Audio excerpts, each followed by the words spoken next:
We're still watching Good Morning Nigeria on NTA network service. And to begin our conversation on flood control and management in Nigeria, let's take this background report by Oyeyemi Ajayi. But that's not certainly what we have this morning, because what you are feeding us has to do with a program we've had in the past. But now, let's have a background report, the real background report for today's edition of the program, as you are about to engage in the conversation on how lodgers in Abuja and Nigerian hotels can be safe. Stay with us. Like till date, we've not classified hotels in the FCT. This is the FCT. How do we know which is a 5-star? How do we know which is a 3-star? How do we know which is a 2-star? No, we are yet to get to that level. So what we just face every day is, every morning this body will come, will bring an act or a law and tell her that we are in charge of this. By the time they will tell you they are in charge of this, the next thing that we jump to is we are collecting this. 3 days later, another body will come and tell you we have the act, we have the law, we are in charge of this. So we are not organized. The government must play a very, very serious role when it comes to regulating players within the industry. In the first place, when I became the chairman of the Hotels Management and Tourism Board for Akwa Ibom State, the first thing I did was to document all the hotels that we had in the states. Documenting the hotels meant that we wanted to know where are the hotels, who are the hotels, who are the owners of the hotels. This is the foundation for security, because when you know the people behind the hotels, the setup of the hotels, you have an idea of the foundation of these hotels. Going to the issues of the maybe the authority, the bodies and so on, that there must be sanctions. When a hotel does ABC, this is the penalty, this is the fine, this is what the hotel, and there must be rules as to entry. What are the minimum requirements, both in terms of security, that's you the hotelier, what are the now we have, for example, in terms of financial crimes, for example, we have the SCUMIO. Is it that tends to say, okay, so that you regulate issue of finance and so on and so. So we have to adopt those minimum standards for hotels. Yep.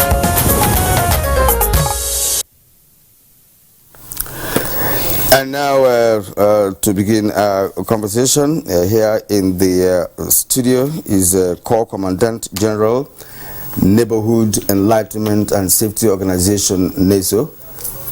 And of course, he's also a member of the Counter-Terrorism Organization and Forensic Investigation Expert and Director, Intergovernmental Institute of Certified Forensic Investigation in Africa. Dr. Sani Aliyu, you're welcome to the program. Thank you very much. Good morning. All right, we have a number of guests who are joining us this morning via Zoom. From Ghana, we have the Executive Director of the African Travel Commission, Lucky Honorode George. Lucky Honorode George, I'm not quite sure who is who now, because we have a montage of all right, so we're glad to have you this morning with us on the program.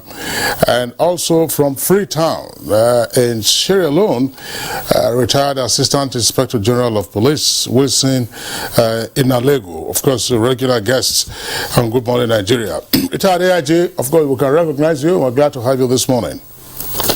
And via Zoom also from UK, the past president, BOT member, Federation of Tourism Associations of Nigeria, and past president and BOT member, Hotels Owners Forum, Abuja. And of course, he's the MD of one of the hotels in Abuja, Chief Tomilola Akimbogu. I hope I got that correctly. You're welcome to Good Morning Nigeria.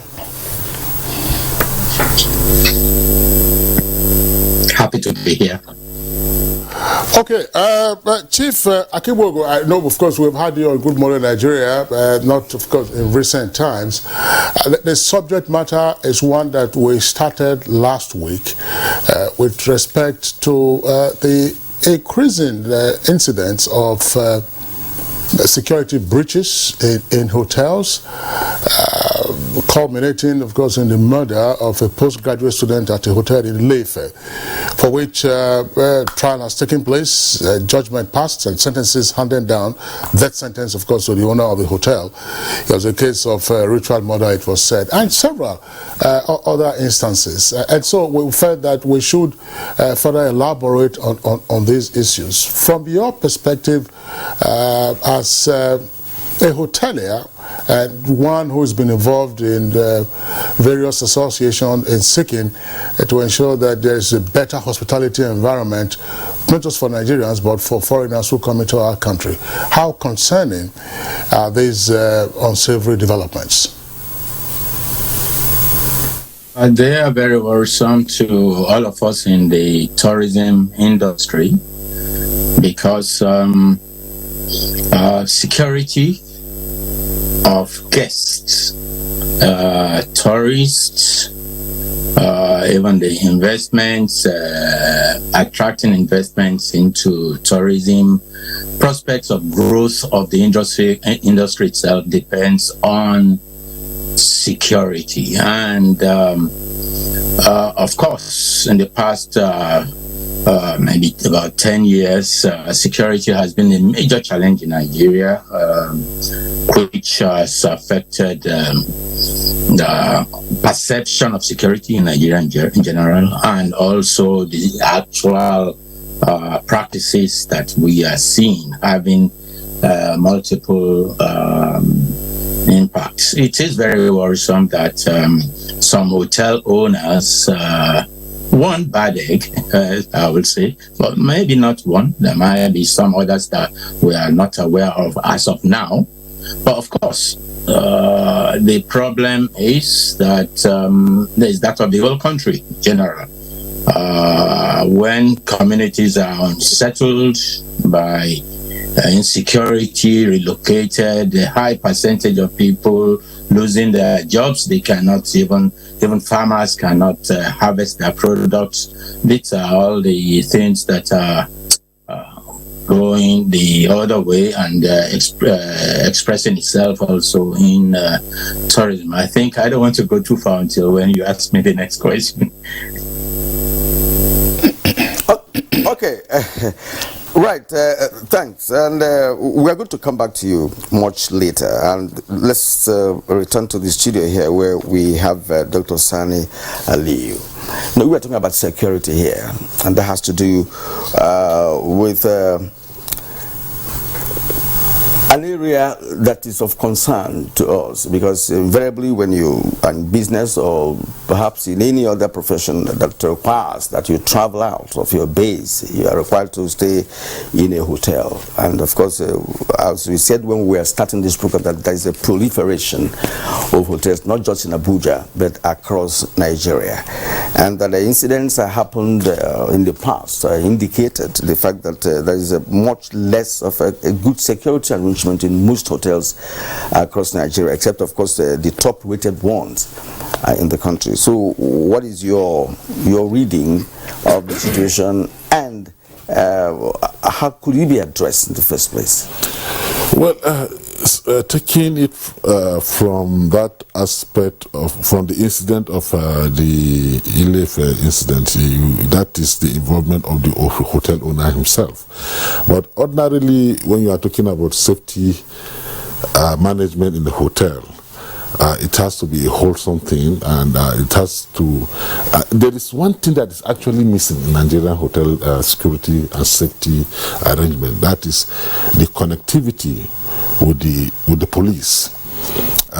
There is the need for this to come up with a policy that every hotel in Nigeria must be linked up with the police hotline, and then there should be a kind of monitoring of the activities of safety and security in the hotels in the country, because given to what is happening now, hoteliers they make their in-house security arrangement, creating safety video, and sometimes you see what is really happening, disturbing now, is the aspect of putting cameras in the rooms, infringing on the right of privacy of individuals, lodgers who come to lodge in the rooms. Rooms are not supposed to be infused with all those video cameras and so on and so forth. So there should be a kind of monitoring agency that go and check the standard of every hotel. What is the security arrangement of that hotel? Where the hotel is situated, the safety of the general safety of the area this hotel is situated, the proximity to emergency response cases, and even the hotel itself. What are the how many emergency exits they have? And so there's a lot to be done in Nigerian hotels situation. Some hotels I go into in Abuja here, I see a lot of flaws, and because they don't have checks, people who can sanction them if there is a flaw here. So everybody builds hotels the way he likes, and then the security management is very poor, and sometimes you even hear stealing vehicles from a hotel, and then people's luggages are missing. So, but hotels are supposed to provide safety and security to his guests and his properties, and even have a personnel management system that that evaluate securities, like for instance the parking space, evaluate general security and safety of the premises.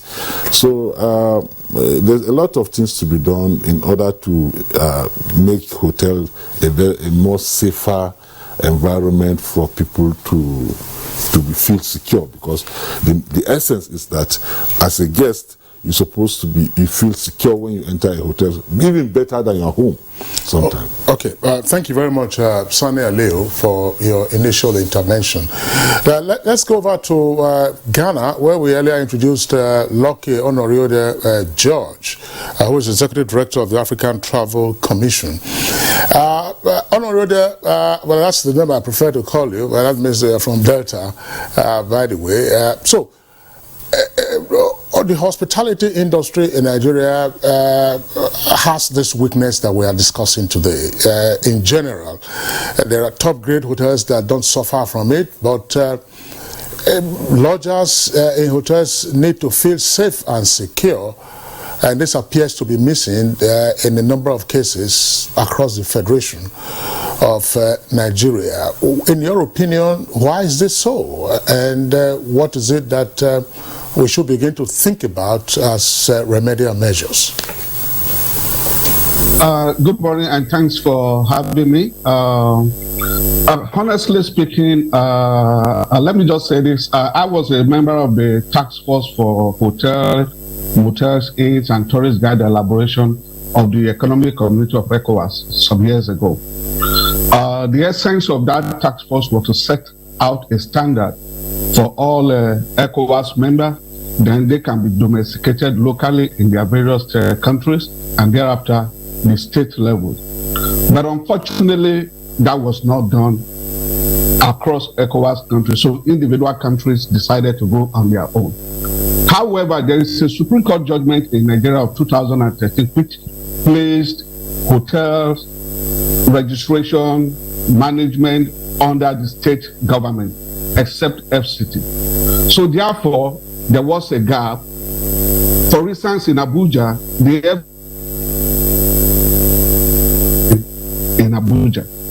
so also in Lagos, so also in Akwa Ibom State, across the country. So if you don't know the number of hotels that are operating, how do you know the owners of these hotels? How do you put in place checks and monitoring that the security expert there is talking about? So we don't know the number of hotels we have across the country. And if you don't know the number of hotels in your locality, because the local government structure has broken down. So we cannot effectively police, monitor this structure, because the system we have in place, like Chief Tommy, who has been the past president of the Tourism Federation in Nigeria, and of course the president of POFA in Abuja, the membership of his association is voluntary. Any hotel might choose to join, and other may choose not to join. So therefore, all these hotels, there are no checks. There are no form of education to new entrants into the industry to tell them these are certain things you need to put in place. And therefore, anybody can just set up a hotel and it becomes a family and friends affair without employing professionals to run this facility. These are very, very serious, has a very serious consequences when it comes to security matters. So if you don't know how many people operating in the industry, if you don't employ qualified personnel to run these facilities, if you don't have the government agencies saying, look, this is how we want the system to be run, and we want you to put in place all these structures, and they come periodically to supervise, to look at what you have in place, the insecurity issue is what you have. I'm sad to say that the postgraduate student that was killed in a hotel in Ile-Ife, I had stayed in that hotel 6 months earlier before the incident happened in Ile-Ife. And I can tell you, if they were monitoring, if there were government agencies or even the professional association that put themselves together, have a structure in place, such a hotel should not even open for operations in the first place. I know the hotel very well. I lived in Ife for a couple of years, and I can tell you, these are the things you will see across the country. There are so many other incidents of stealing of luggages, missing items, inappropriate behaviors, and all that. So these are some of the problems that other countries in West Africa don't have, that are very peculiar to Nigeria, because there are no structures, there are no working relationship between the government agencies and, of course, the private sectors. So in a place where you don't have law and order, so everybody takes the law into their hands, and therefore insecurity will be the order of the day, like we have witnessed and like we're discussing today in various hotels across the country. Lucky Honoré George, we appreciate your comment. And as a matter of fact, I was going to ask you what is obtainable where you are in Ghana, because I'm sure you're in a hotel in Ghana, and you rightly said that, look, that what we are discussing now is peculiar to Nigeria. I saw that in Senegal, in Senegal, where even hotel attendants don't take tips from you, which is usually a global thing that people do, give tips, you know. They refuse to do that because of the level of discipline, you know, in the organization. So that's part of what we're saying, Nigerian mentality in things that we do, which is not going well for us. Now let's via Zoom bring in Wilson Inalegu, retired AIG. Sir, you know, we're talking about security here, and Dr. Sani Aliyu made mention of the need for a synergy between the police and hotel management. How would police be useful in this respect, knowing full well that these days we have so many security organizations in Nigeria, and if you come to hotels, you see some uniformed men who are not necessarily, regular police. These are paramilitary and all that. So, what role should the police play in this connection? Thank you very much. And I think the security agencies, particularly the Nigeria Police Force. Can you hear me? Go ahead, we can hear you. Okay.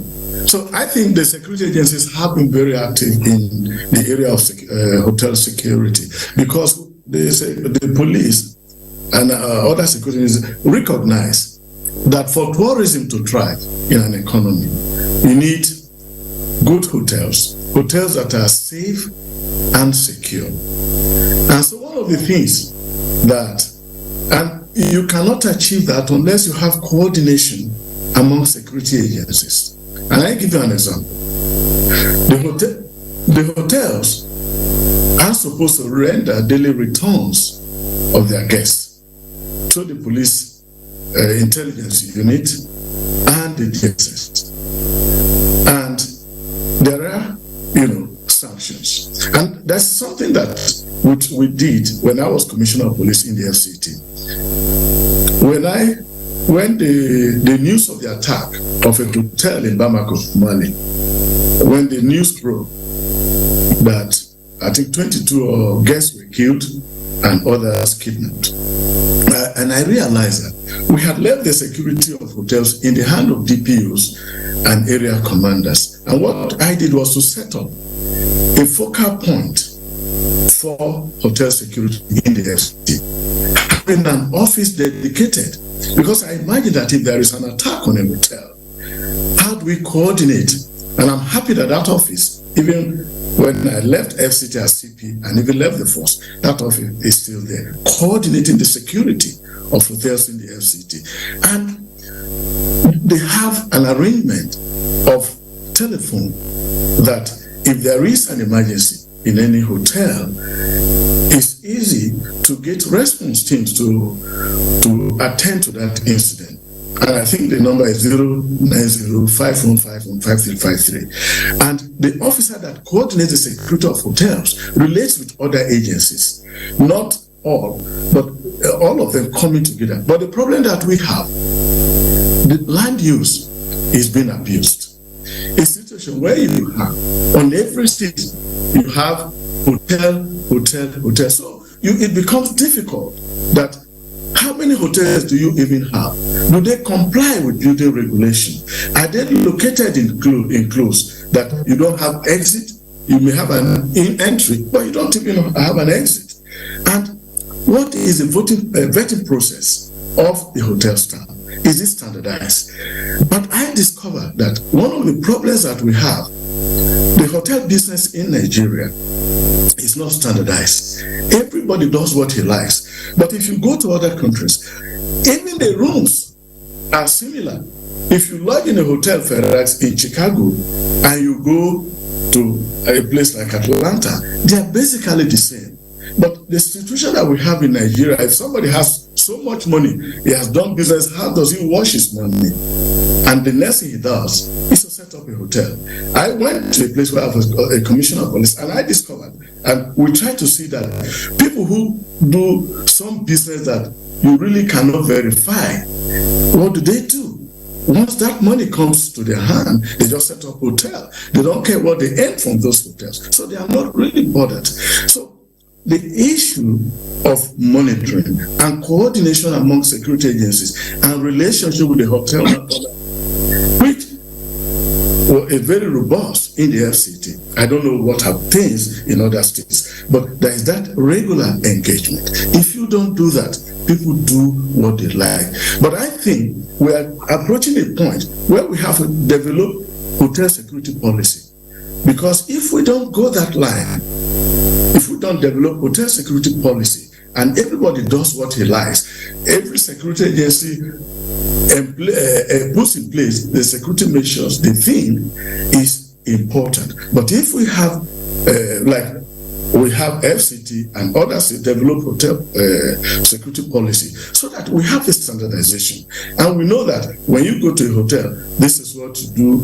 If you arrive, where are you arriving from, where are you going from, and that these records are strictly maintained and there are punishments for non-compliance. If we don't go that route, we are not going to be able to get this issue of security. But I think arising from this discussion and conversation that we're having, we should begin to think of a proper standardization so that we can have the security agencies come in place and this is what we need to do, and that they will not just do it the way they think. But if we don't come together, we are going to have these issues. Thank you. AIG Nalego, thank you very much for the benefit of your previous experience, which you have shared with us and our viewers this morning. We'll come back to you in the course of the conversation. But I want to return to Lucky Honorable George in Accra. And I would like you to just walk us through again two critical issues that you raised.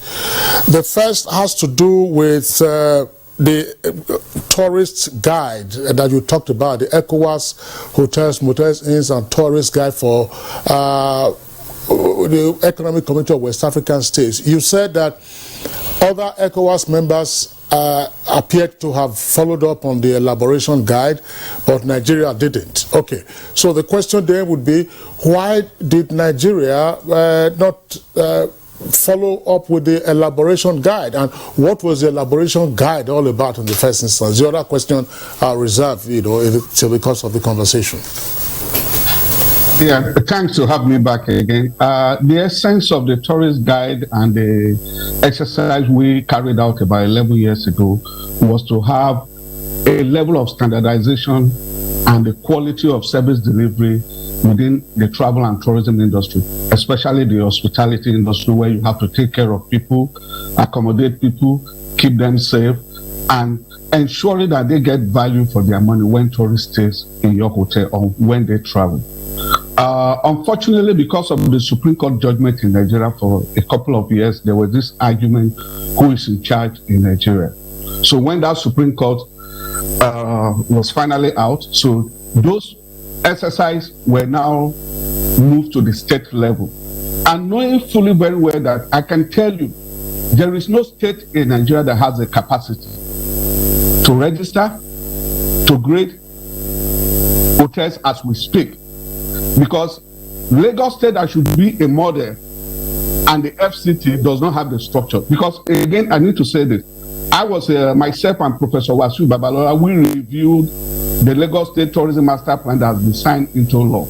As we speak, Lagos State does not have the capacity to implement the Tourism Master Plan. So it's a wasted exercise, unlike we have seen in other parts of African countries. So the question with Nigeria is lack of capacity and not putting this, a square peg in a square hole to man certain offices. And that is the problem we have. You had Mr. Akpabio last week on your program. I watched the program. He was a hotelier before he became a member of the state executive, now working as the chief executive of the Akwa Ibom State Tourism Board. What the first thing you do is to take an audit on yearly basis. How many hotels do you have? How many has joined? How many are coming on board? So that you have a compendium of this hotel, then you set up a standard. So as we speak, there are no working relationship between the federal, which we sign on to this such agreement like I talked about on the ECOWAS side, then the state will now have a buy-in. Unfortunately, this was not done in the case of Nigeria, but every other country, they had this done. In Ghana here, when you go to the hotel, you see the sign, 1-star, 2-star, 3-star, 4-star hotel. And this is being done by the National Tourism Agency. That is a version of the Nigerian Tourism Development Corporation, now Tourism Development Authority. But unfortunately, because of that Supreme Court judgment, that is not possible anymore. So there has to be a working collaboration with the states and with the private sector and agree what should be the model. But because the states don't have the structure on ground, if a state like Lagos State does not have a structure, my brother, so what do you expect of other states that also short of human resources and capacity to carry this out? That is one of the major problems we have in Nigeria. Until we are able to have this capacity at the state level and perhaps a collaboration at the federal level with these states, the state commissioners, though we used to have a council where you have the state commissioner of tourism and the National Tourism Agency come to work and fashion out the way forward. But that has not been heard in so many years, to the best of my knowledge. And of course, the private sector is not always being carried along because this hotel belongs to the private sectors. So if you want to classify, blade their hotels and register them, you have to have their own buying in. And this is... We've just lost the contact there momentarily. I'm sure he's going to be right back before we return to him with the next question. All right, Dr. Sani Ali, you listened to Honorio there. He mentioned a few things that I'd like you also to touch on. what has to do with the lack of capacity that he mentioned. Do you believe we don't have the capacity, or that we are not prioritizing that area? Because from his commentary, you find out that in other African nations, there is some kind of organized tourism industry, which hotels play a major role in. Does it mean we don't have capacity, or we are focusing less attention to that? Because what we have learned over the years is that any sector that does not flow, like the oil sector, some persons in the positions of authority don't seem to focus attention on that. And from his explanation, the first comments that he made, he noted, that government is not doing enough. And Babio, he mentioned, who is now from Akwa Ibom State, who joined us last week on this conversation, made it clear that governments need to do more, both at the federal, state, and local government level, because each hotel that you're talking about across the globe, across the nation, you find them in localities. So local government has to play a role there, likewise state and federal government. So lack of coordination that he talked about, comes in here. So how would you, what would be your take on how we can get properly coordinated tourism industry that will, of course, be able to even grade the hotels that we have in Nigeria, because they are all ungraded, no 2-star, 3-star, 5-star. We don't even know which star that we have in the country. That's true. I want to take exception from that statement that we don't have capacity. In Nigeria, we have capacity. The issue, like you rightly put it, is that there are little or no much interest in getting it well organized. We have, for all intent and purposes, we have Ministry of Art and Culture, we have other agency under it that could have managed this, our hotels properly. What we need to do is to give priority to ensuring that hotels are properly managed in the country. And we should equally know that there's a lot of money, revenue from hotel business. A lot of what is happening is that the oil syndrome thing is what is actually giving us a lot of problem. Now, if it takes Orasan, also what's his name,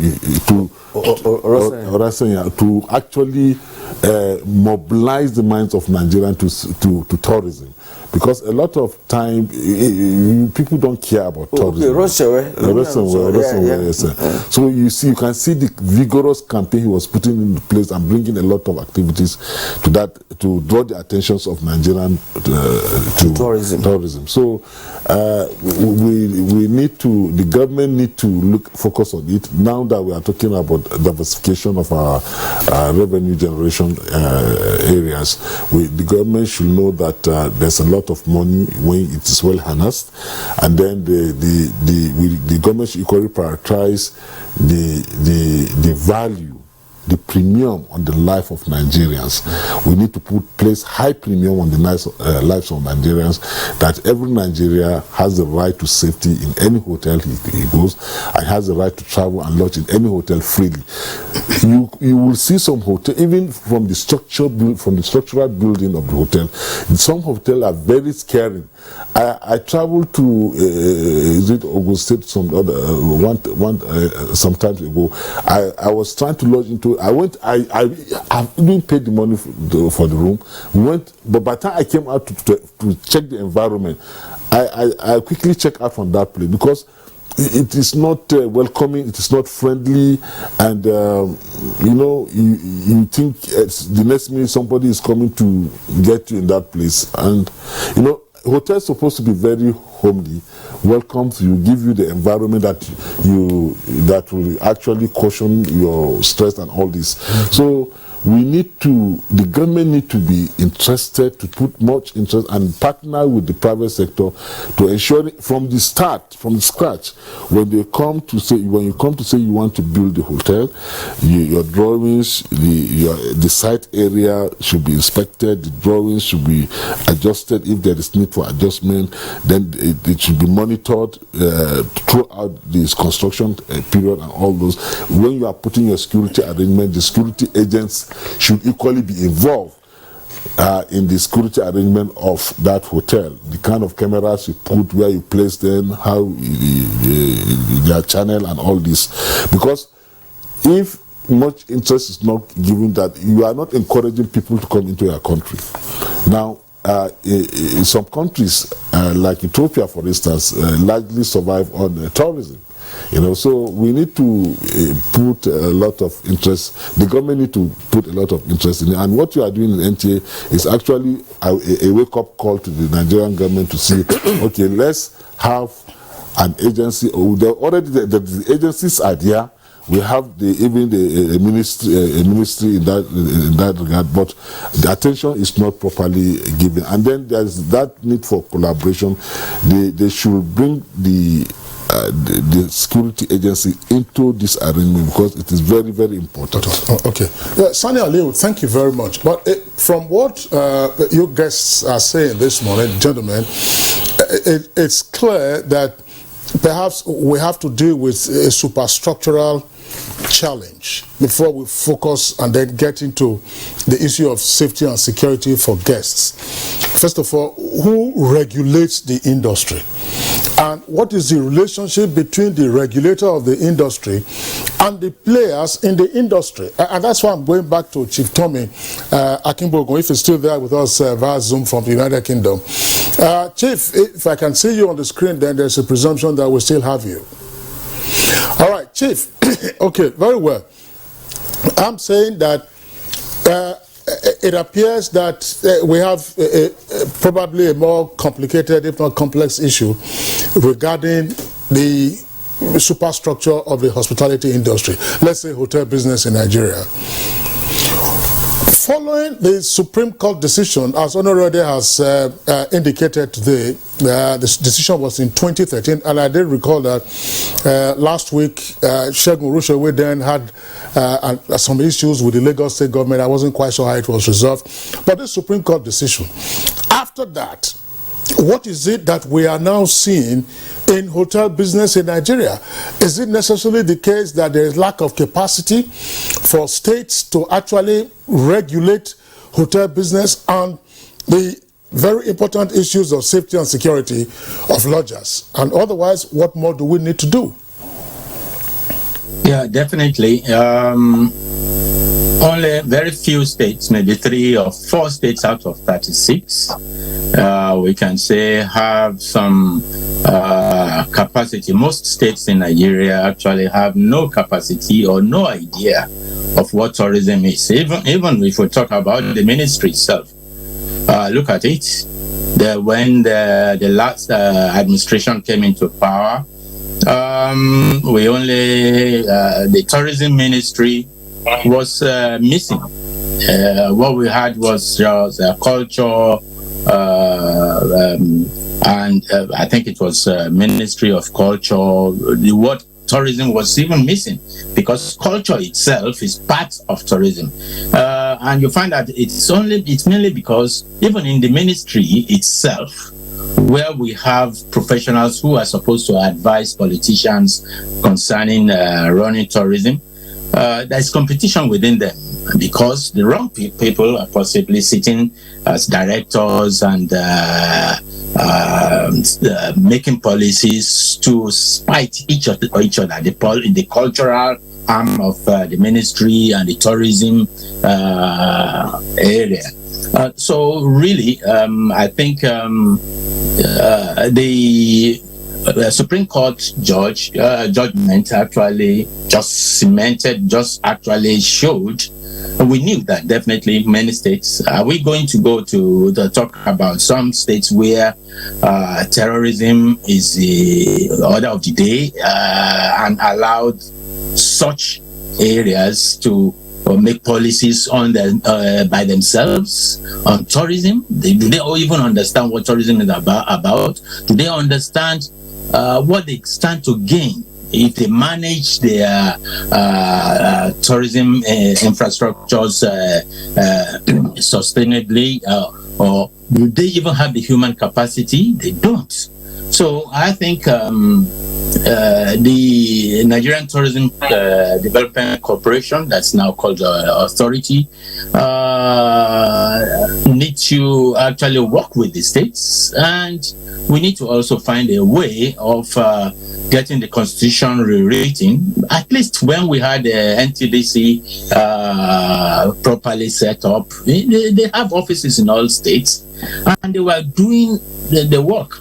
And now we're talking about tourism master. Well, we do have tourism master plan in Nigeria, but was it implemented? No, we spent billions of naira on it, and time, a lot of time wasted. Even the World Tourism Organization sent people in, knowing the capacity, tourism capacity of Nigeria and what it can contribute to our economy. And yet, these reports are just somewhere gathering dust. So, and I want to touch also briefly on the police and all that. We do have monitoring on many hotels, especially in the city centers. The problem is policies that are made are only implemented in certain areas where it is convenient for the controlling office. For example, the police in Abuja came up with a program to say, okay, all hotels should have a device installed in their computers, and they will now use that to feed police with information about the guest. Of course, they now said for every guest, each hotel will pay the police, and these hotels are taxpayers. Police are sustained by taxpayers' money, and then when they come up with policies, everybody's just looking into how they can just milk here and there, and unbudgeted resources created, and these are all the problems that we face. So rather than have people who are sincere, for example, every day we do send information to SSS, and we do send to even the NDLA and all that, but this is not centralized. When you send to one, you have to send to another, you send to another. And so we definitely need to have a supervising body, and we do need to have the real, we'll call in for the minister that is experienced in tourism. Tourism development is a big business that Nigeria should not play with, and we are playing a second fiddle in West Africa, not to talk of even Africa. I will say that definitely the states have no capacity to manage hotels, not to talk about tourism itself, because tourism has a trickle-down effect. You know, for every tourist that moves, even local domestic tourism, when you move from your home, you affect the transport, you affect the food sellers, you affect the farmers, you affect everyone. So we really need to be serious. The tourism master plans are there. All the security problems have been identified years back. Chief I'm not really pausing you, but I want you to talk on something. The question from my colleague had a component that has to do with the regulatory authority for hotels in Nigeria, especially Abuja, for instance. Because last week we had Mr. Ebong, who happens to be the president of hotel owners in Abuja. Now, who regulates you? You're running a hotel here, and I know the hotel, I've been there. Who is regulating you in FCT, for instance, and who should be the regulators of hotel management in states? Because last week, Kingsley and I had the cause to even receive a call while on set to say, someone was saying that, look, so institute is responsible for the regulation. We have other institutes also, whom hotel managers say, look, we also come in to say we are in charge of this. So it appears we have multiplicity in terms of regulatory authority. So who regulates you, sir? Well, ideally, it should be the FCT Tourism Ministry. They do have a ministry, but do they have the right person manning that place? When they come up, are they really sincere in trying to do the job, or trying to create an avenue for extra fund that can be siphoned? This is just what we are finding out, that when they called, the last time they called, some few months back, just before the new inauguration, the end of the past administration. That was when hotel owners in Abuja were called, and we thought they were serious. They said, okay, we are going to do classification, we're going to do the registration and all that. Of course, we know the areas where they have capacity and the areas where they don't have capacity, and you only have 2 months to go, and that's when you are waking up and you are saying the first thing is to buy a form for 100,000, 150,000, 500,000, and we all laughed, because we know that such things coming up at the end of an administration is just they're just trying to just be funny, and that's exactly what we're saying. And FCT, for example, every state, I believe, should create their own tourism departments, and they should work with the federal, because the policies, you see, the country must have a single policy, and that policy has to be the same as much as possible all over the country. But what we have is a situation whereby when even FCT cannot even, like your question is, who is regulating us in FCT? Well, each department is coming up with different policies, and really, since NTDC became a state issue, and then we still have FCT Tourism Department itself. You know that NTDC used to operate nationally, and now and then the states were supposed to work with NTDC, but now NTDC has been reduced constitutionally to the state level, which is only like they can only operate in FCT legally. And unless we change some of these rules, because the court has already made its own judgment that the states have the right, but the states have nothing, most of them know nothing about tourism development. And if one person, like you are talking about the case in Ife, only one person has a massive impact on tourism development for the next 5-10 years, investors will not bring in their money. Tourists will not bring in will not want to risk their lives, and we are on national TV, and what we are talking about. Okay, Chief Tommy Akibogun, thank you very much for the points that you have articulated, and I'm sure our viewers get the appropriate vibe that our chief concern is to be sure that at the end of the day, our hospitality industry grows, there's safety, security, and indeed true hospitality for patrons of the hospitality industry in Nigeria. We still have a number of issues to raise, of course, dovetailing into safety and security of lodgers in hotels. You're watching Good Morning Nigeria on the network service of the Nigerian Television Authority. We'll take a short break now. When we return, the conversation continues. We must all join hands to work. Education, healthcare, and jobs that will materially improve the lives of our people. Steve on the beat.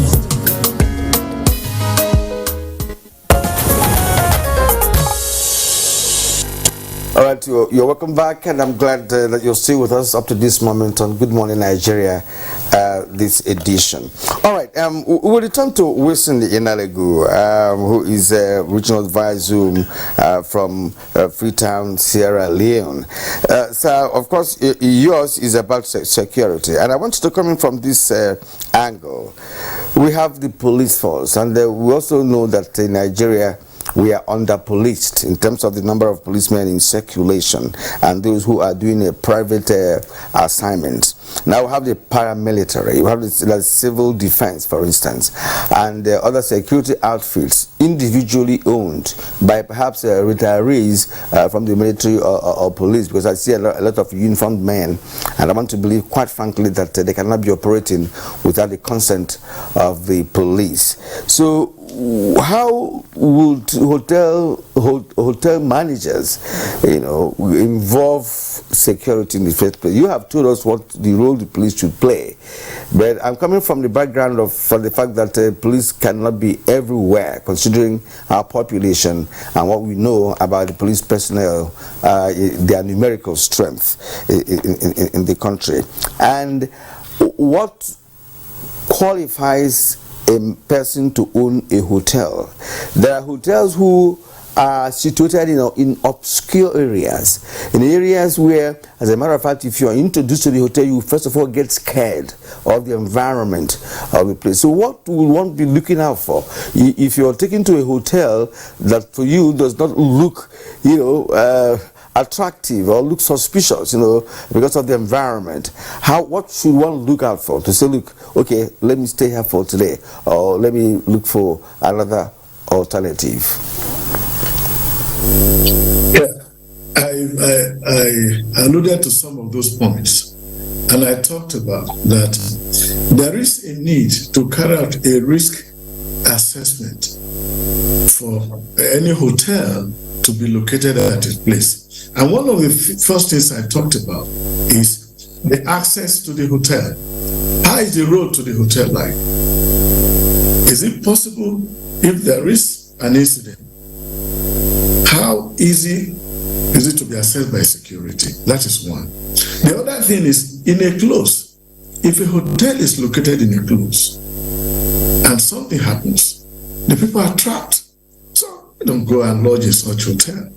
And again, you look at the access control. How is the access control of that hotel? How do people get in and get out? That is also a critical incident. And has the hotel got what you're talking about as technology? Because the police cannot be everywhere at the same time. And so because security acts as a force multiplier, we expect that the minimum you can do is to install CCTV. And you could have private guards, because certainly the police cannot provide armed guards for all the hotels, especially some. It is not possible. So we consider as well the location, but the police has made an has arranged it in such a way that you can access, and I think that's what he was talking about. I was informed that they now have an app where you can easily get to the police. You can send, you can alert them of the occurrence of any incident, and the police will get there. Unfortunately, somebody said that they pay for that app. Of course, I'm no longer in the force. But I think if they have to pay for the app and the app costs to be installed, that's a different matter. So it is so important. And then in locating a hotel, if you go and locate a hotel by a ravine, a stream, some part of the FCT where you have a river or stream, it is easy to breach the wall from such places. So we would advise that if you want to locate a hotel in such a place, it means you've got to make the back wall so difficult for anybody to penetrate, because while the patrols are going on the road or foot patrols are going, those ravines are also used to breach, some hotels. So it is so important. And we also advise guests, when you go into the hotel, the way guests are processed, don't receive guests into your room as much as possible. come out of your room, come to the lobby, and receive your guests. That's so important. And when you go into the hotel, what do you have? Are there strange objects? Is there a spy hole in that through the door? Is the door strong enough? Because I have been to a hotel that, I mean, if you just push the door lightly, you can get access. So it is so important that in locating the hotel, you have to choose the right place. And that is why I talked about land use. If the development authorities are not factoring the issue of land use, anybody can convert his personal house into a guest house, which is what a lot of people do these days. But if there is a strict implementation of land use, because when you are applying for your and I think it's in other places, the land use is specified. There's land for school, there's land for hotel, land for private residence and all those places. So if that does not occur, and you just get any piece of land and you just build a hotel, it's difficult to regulate because there will be so many. How many police do you have? So I think compliance with land use will go to a large extent to assist in providing the security for the hotels. But the hotel is so critical that the police see it as a veritable source of information, because a lot of people congregate in these hotels, and when you have your surveillance in those places, you begin to see the red flag, and this red flag will inform your decision how you craft your response in case there's a distress in any of those locations. So I think, in my opinion, I think that's what should be done. That people who want to build hotels must strictly comply with land use and must not locate it in a way that is so far. You go to somewhere in BIG and you locate a hotel there, there is no road to that place. Even if there is a distress, the police people cannot get there. Before you get there, terrible things would have happened. And then AIG, Nalego, thank you very much for the very fine points you have raised, along, of course, with the other guests. I just want to make this comment before I bring in again Chief Tommy Akingbogun. You talked about land use. Ordinarily, in every state of the Federation, and that will also include the Federal Capital Territory, there's a land use committee. That is to say, the land has to be purposed. The use has to be purposed. Now, here in the FCT where we are, let's even take the capital city itself, Abuja. You'll find the conversion of private homes in Metama into hotels. This is part of what also causes traffic obstruction on some of those roads. What is the width of the roads? They don't have enough space for guests or lodgers or patrons to park inside those hotels. So the next thing, you have a spillover onto the roads. And then you are just asking yourself, who gave approval for this? And some of these are in residential locations. And I think that, as you indicated, perhaps part of what needs to be done is for us to take a walk back and see how we can bring more law and order into the location of hotels and proper screening of persons who ordinarily should be in that business. AIG Nalego, thank you very much.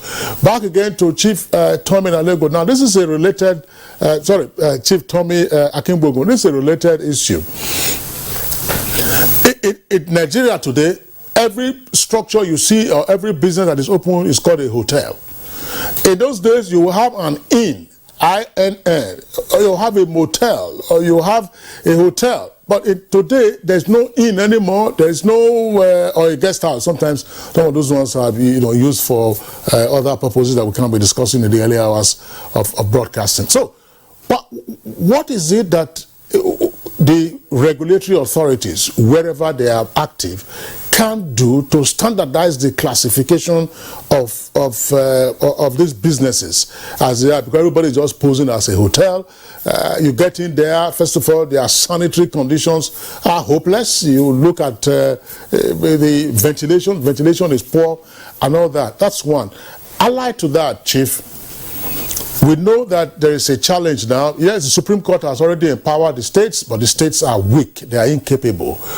What can be done to re-engineer the relationship between the states and the federal, what the NTDC used to do, without necessarily being in breach of the mandatory requirements of the Supreme Court decision? Yeah, I think the first thing is that we need to create the Ministry of Tourism. We do not have a Ministry of Tourism. What we have is Ministry of Culture and Information to manage tourism. That's from that area. That's why we've been having continuous decline till now. There's no country that's made any meaningful development in tourism without having a tourism ministry. And when we have a tourism master plan and yet we removed tourism ministry, we know definitely we are going to end up like we are now.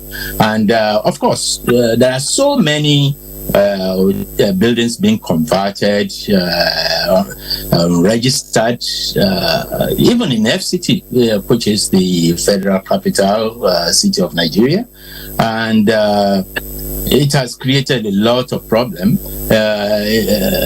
Even as we are talking about, many of these buildings that we are talking about in the wrong locations are even owned by government officials that are supposed to even regulate, register, and regulate activities of these so-called hotels or inns, even classification and all that.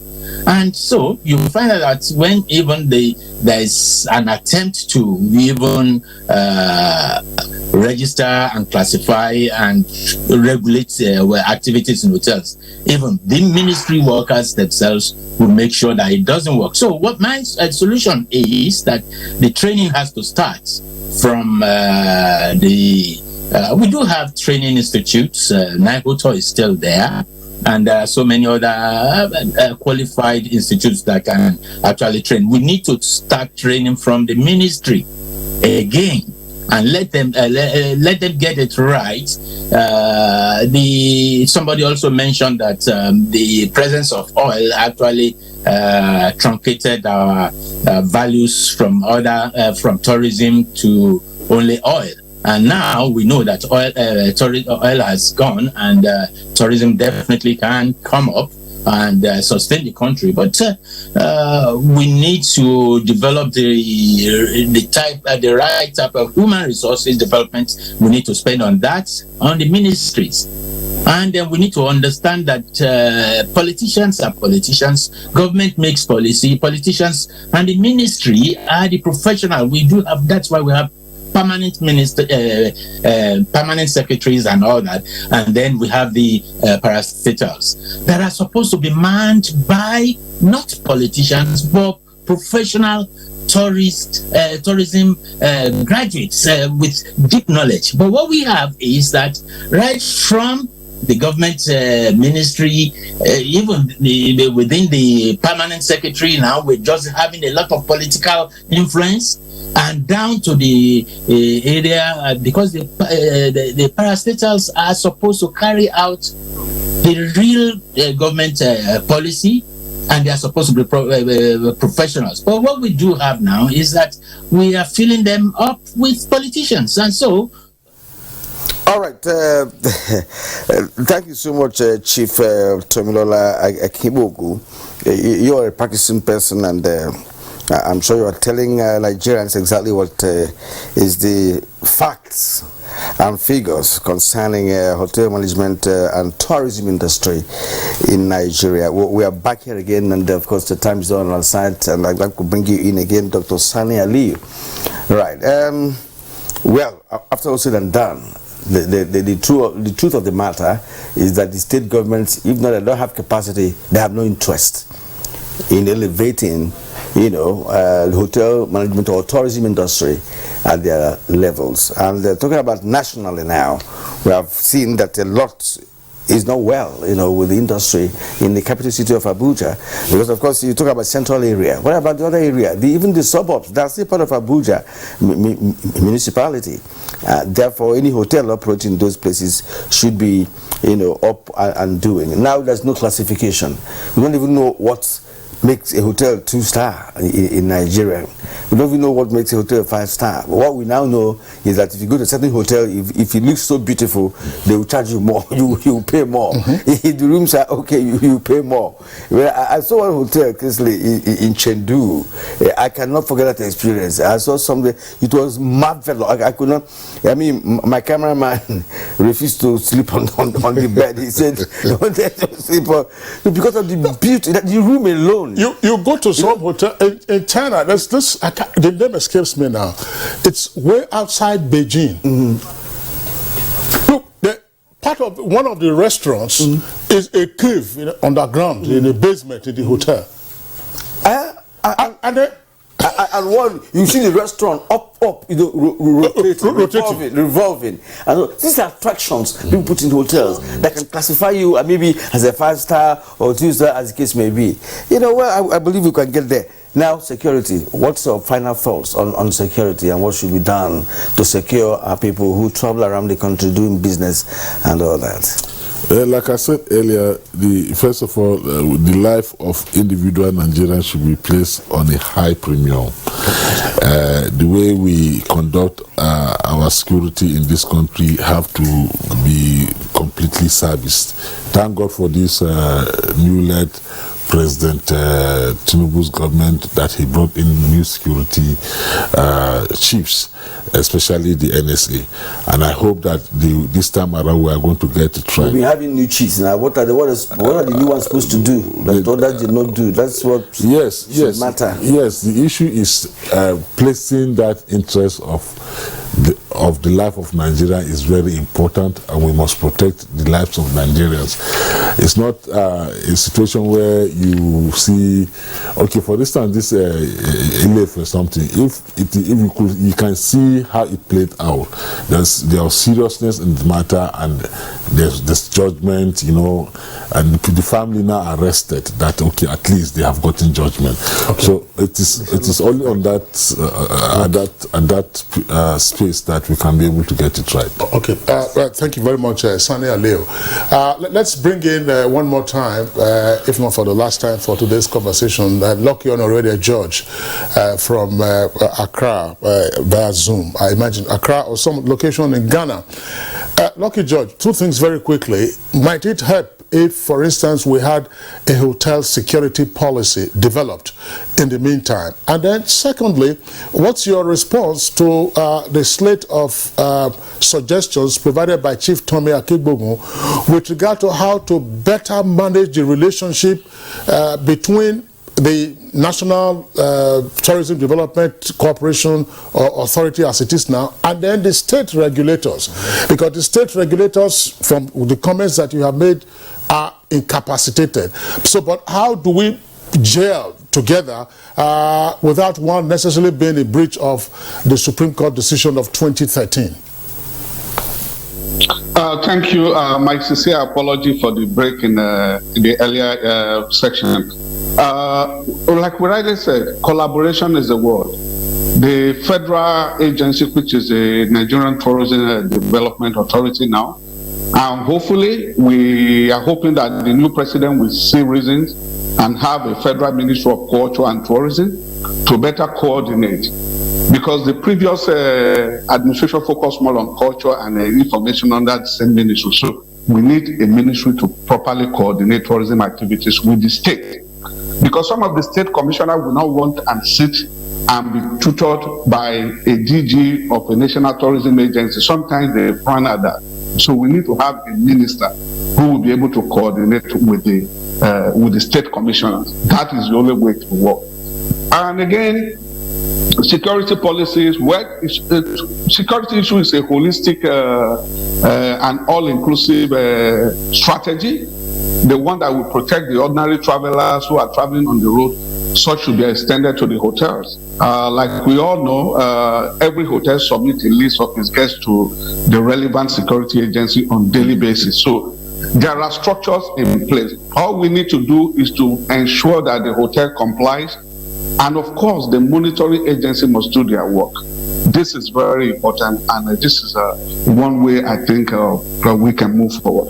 And don't forget that hotels alone does not just make the tourism industry. We need an airline. We need an airline, and we need we are paying subsidy. We remove subsidy from oil. Now we are subsidizing all foreign airlines. The Nigerian government.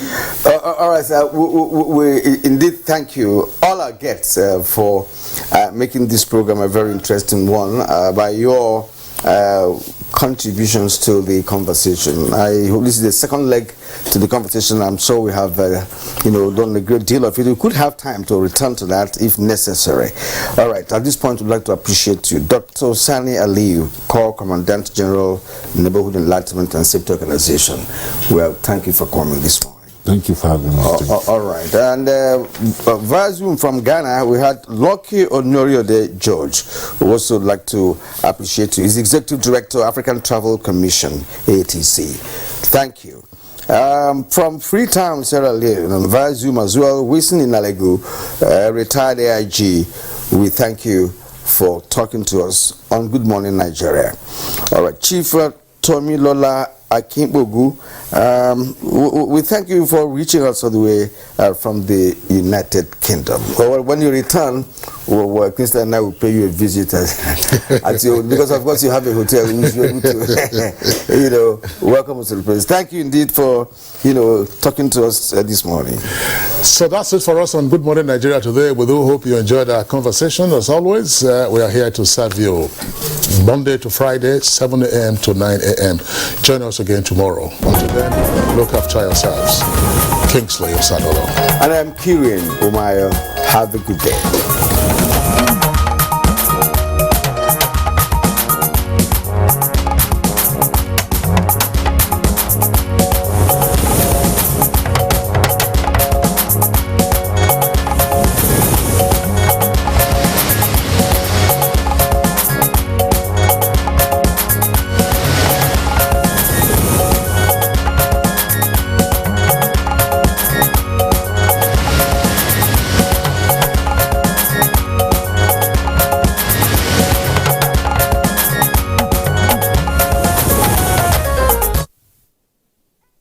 Hours a day, 7 days a week.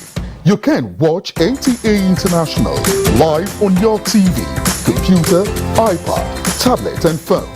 Log on to visiontv.co.uk and click on Entertainment, then NTAI. You can also download the iOS or Android app on your mobile devices to watch NTA International on the go, anywhere in the world.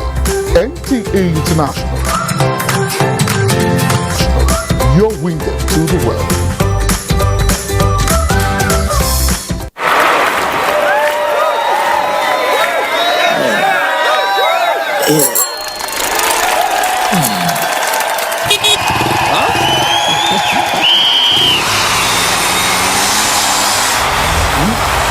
Latest entrant, latest technology. Welcome to Intel 4G LTE Advanced and experience super fast internet access today. Visit intel.com.ng or any of our stores in Lagos, Abuja, and Port Harcourt to